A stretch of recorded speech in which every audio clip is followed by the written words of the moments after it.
Solar వస్తా ఉంది, battery storage వస్తుంది, పంప్ స్టోరేజ్ వస్తా ఉంది, రేపొద్దున ఆటోమిక్ ఎనర్జీ రావచ్చు, లేకపోతే హైడ్రోజన్ పవర్ రావచ్చు, ఇవన్నీ వస్తా ఉన్నాయి కదా. అసలు ఇంకా థర్మల్ ఎందుకని కూడా చాలా మందికి చాలా ఆలోచన, నాకు కూడా ఉంది అప్పుడు. సో ఇన్ డీటెయిల్ స్టడీ చేసిన తర్వాత థర్మల్ పవర్ అనేది కూడా కంపల్సరీ కొంత బేస్ లోడ్ కోసం థర్మల్ పవర్ అవసరము.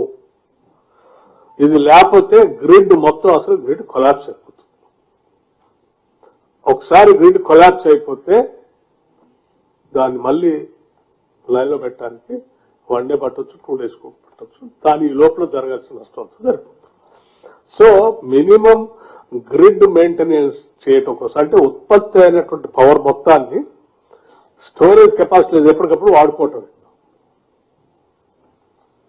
ఆ వాడుకునేది ట్రాన్స్మిషన్ ద్వారా జరుగుతూ ఉంటుంది. ఈ ట్రాన్స్మిషన్ మనం పవర్ ఏ ట్రాన్స్మిట్ చేస్తూ ఉంటామో ఆ ట్రాన్స్మిషన్ అనేది మొత్తం దాని గ్రిడ్ అనేది టోటల్ కొలాప్స్ అయిపోతుంది. ఒకసారి పెరిగితేనే బొమ్మలు వేస్తూ తగ్గితేనే ఉంది.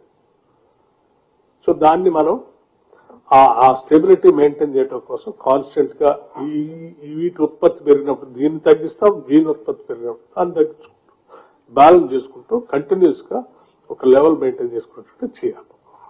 దీనికోసం గ్రిడ్స్ ఒకవేళ గ్రిడ్ కొలాప్స్ అయ్యి స్టెబిలిటీ కోల్పోయి ఇన్స్టెబిలిటీ అయితే ఏమైందంటే power supply and demand imbalance అయితే గ్రిడ్ ఇన్స్టెబిలిటీ వచ్చేస్తుంది.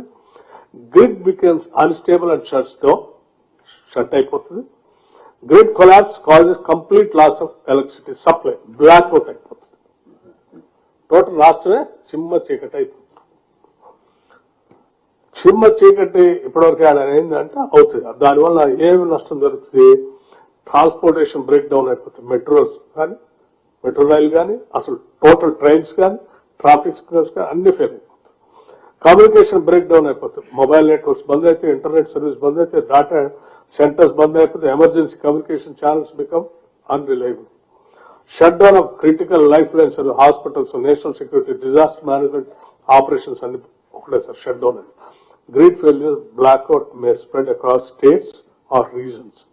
Restoration may take hours to even days depending on the severity.